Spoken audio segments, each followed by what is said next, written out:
Good morning. We are extremely pleased that you are here.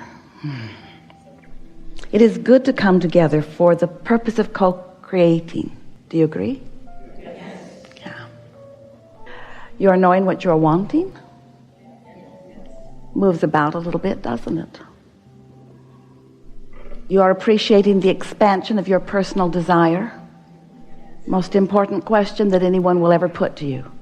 Are you enjoying your personal desire? Yes. Because if you are, that means you are in the vibrational vicinity of it. That means you are believing what you are desiring. You are expecting what you are desiring to unfold. You are not uncomfortable with the fact that it hasn't completely or will ever completely be manifested, because you are an eternal being. And desire is just going to keep hatching. Your desire is always going to stay one step ahead of you, while your allowing catches up with it. That's just the eternal nature of eternity, of alwaysness. So when you want something and you doubt it, that feels really uncomfortable, doesn't it? I want it, but when you argue for your limitations, that is such an unpleasant state of being. It's not fun to hear with others, is it, either? They express sometimes that they desire something, and then you watch them just shoot themselves in the foot with statements that contradict their own desire. Because the way this universe works is, it is vibrational. You are too. And you are constantly emanating vibrational signals. And when the vibrational signal of your desire is different than the vibrational signal of your belief, then you've got contradictory vibration going on within you. Your vibration is not clear, it's not pure. So law of attraction, as law of attraction is responding to your vibration, is responding to the mix rather than to the clarity or the purity of your vibration. When you want something and you don't doubt it, then there's no split energy going on within you, and it happens quickly. And there are many things in your life that are like that, both wanted and unwanted. In other words, if you have a strong belief and it's about something that you don't want, but it's dominant, a belief is just a thought you keep thinking, isn't it? So when you think it and think it and think it and think it, then it manifests. And sometimes our physical friends, we love you so much, will say to us, but Abraham, Esther said it to us so many times in the early days of her getting to know us, but it's true. This is a belief that I hold, but it is true. And therefore, I defend the correctness of my focusing upon this truth. And we said to Esther so many times, we would use a different criteria, because you make it true by your attention to it. When you look out into the world and you see events or experiences that are being lived by others or even by yourself, and you acknowledge this is true, therefore I should document it.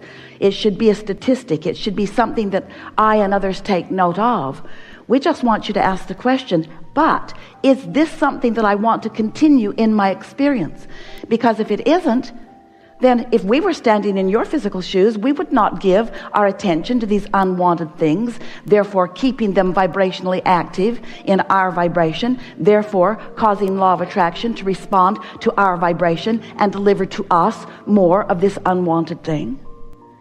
In your physical world, you are objective, and we get why, because you're here to explore. But as you weigh the pros and the cons and the pluses and the minuses, you just contradict your vibration. If you would just weigh the pros and the pros and the pros and the pros and the pros and the pros and the pros, pretty soon you would practice the pros and the pros and the pros and the pros and the pros and the pros and the pros and the pros, and that would be your dominant vibration, and that would be your experience. And others would look at you and say, you're not normal. You're not normal. Things are always working out for you. And you would say to them, it's a long story, how much time you got? And they'd say, not enough, and off they'd go. Because most people are not willing to take the time to clarify their own vibration. They'd rather just observe what is and complain about the parts they don't like. And when you observe what is and complain about the parts you don't like, you keep the parts you don't like in your experience, you see. In your human environment. Did we tell you how much we love you? You have a war against drugs, and a war against cancer, and a war against teenage pregnancy, and a war against violence, and a war against terrorism, and every one of them is getting bigger because your war against does not make them go away. This is a universe that's based upon attraction. It's an inclusion-based universe, which means when you look at something and you say, yes, I would like more of that, more of it comes to you. But when you look at something and you say, no, I do not want more of that comes to you too. Because the universe does not hear your yes or your no. The universe hears your attention to the subject, you see. So every time you're looking at something and saying you don't want it, what the universe is acknowledging is you've got an active vibration about it. And so here's some more. I still don't like it. Well, how about this? No, I don't like it even more than I didn't like it before. Well, then try this. Now, it's not really like that. That's how it feels to you. In other words, the law of attraction is not punishing you and not trying to teach you any lessons. It's like the law of gravity. When you were first introduced into this physical world, your instructors, your parents, and your teachers did not say, the law of gravity hates you. And when you jump off of tall things, it's going to really hurt you. You just came to understand. You learned to work within it. You learned through experience that when you throw something up, it's going to come down. And when you step off of something without wings, and you don't have wings, that you're going to plummet to the earth. So we want you to become familiar with this law of attraction in the same way that you've come to accept the law of gravity. It's a consistent law. It's consistent. It's always fair. Whatever you are offering a thought about, you have an active vibration about. And the more often you think about it, the more active the vibration. And the more active the vibration, the more momentum. So we cannot talk about law of attraction without talking about momentum. A thought that you think is rather uneventful at first, but the more you think it, the more attraction power it has, until eventually it manifests in your experience. Esther will never forget being in San Francisco that first time and seeing the hills that those crazy people were driving up and down. She could not believe it. Have you seen them? Can you imagine being at the top of one of those hills, taking your parking brake off and taking your car out of gear, and just for fun or just for a learning experience, you decide you will discover what momentum really is. So you just nudge your car that is not engaged with brakes or gears. You just nudge it a little from behind just to see what will happen next. And of course, what will happen next begins to happen. And then you realize you don't have to test this. You know what's going to happen. So you just step out in front of your car and you let it bump up against you in the very early stages of the very slight momentum. And no problem at all. You stop the momentum early on. But you would not want to be at the bottom of the hill stopping that momentum. And that's the way we want you to think about the thoughts that you think that are not serving you. You want to stop the momentum of them in the earlier stages. And sometimes our physical friends say, but I have a strong belief because so much has manifested that has proven this to me. And we want to remind you, and we will continue to remind you, that the reason that things continue to manifest is because you have an active vibration about them. And the reason that things continue to prove themselves as they do is because you have an active vibration. In other words, you are making them true. You create your own reality through the thoughts that you think. And we know it's not easy at first to sort that out, because there are thoughts that you've been thinking that have been passed on from generation to generation. Those around you are thinking those thoughts, and many of the thoughts that you think, and therefore many of the beliefs that you hold, because a belief is just a thought that you've practiced well, that has a lot of momentum. Many of the beliefs that you hold are serving you enormously well, and some of them are not. So how do you sort out the difference? How do you know what's serving you and what doesn't? Well, we want to say to you that what doesn't serve you are contradictory thoughts to your own desire. You are so much more than these physical bodies. Do you know that? You were non-physically focused before you came here, and the larger part of you is still non-physically focused even though you are here. You are source, soul, consciousness at the same time that you are this magnificent human perspective.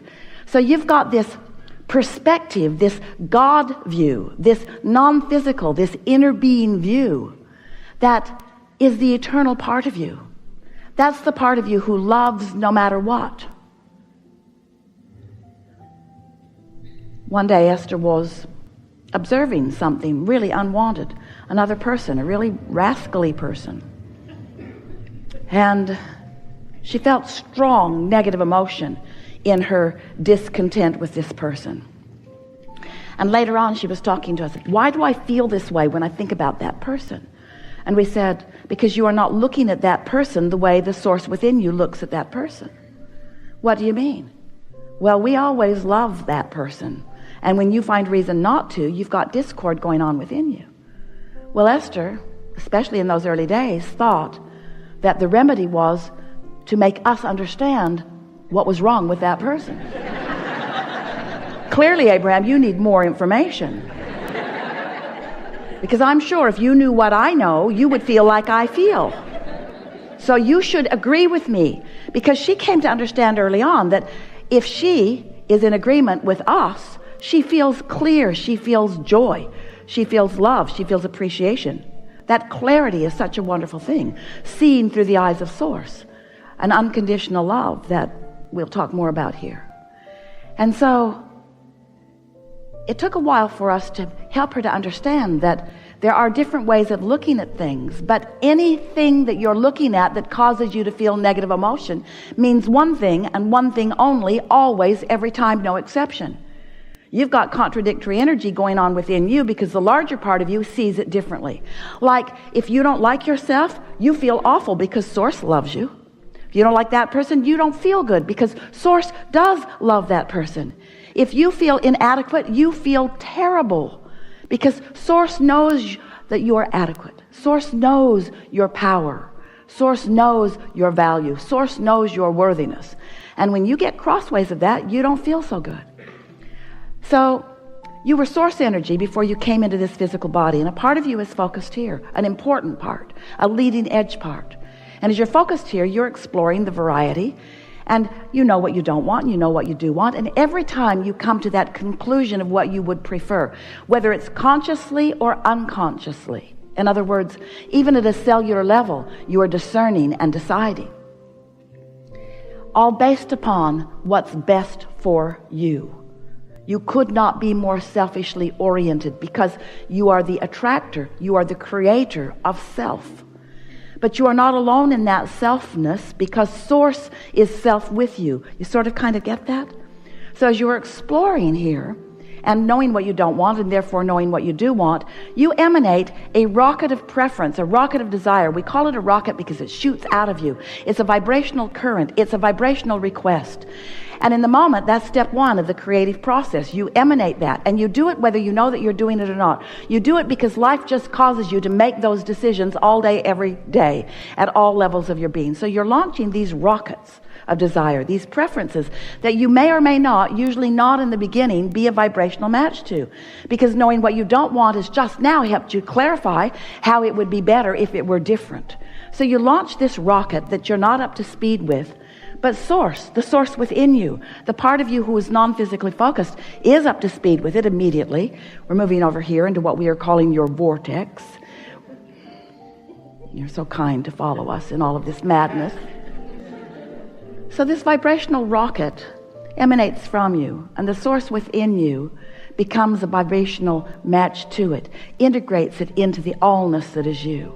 It's another preference that you are adding into the fullness that is you. And source is immediately, instantaneously up to speed with your new request, which is the reason that you could potentially feel negative emotion. Because if you are not instantly, and you usually aren't, up to speed with the new request, in other words, you don't believe it in most cases because most of you need to see it before you believe it, which is so backwards. You got to believe it before you're going to see it. Source knows it. And when you stop beating the drum of the reasons that it won't work, or stop beating the drum of why you don't believe that it will now because it hasn't before, and you just allow yourself to be in this expectant place, then you are a vibrational match to what you want.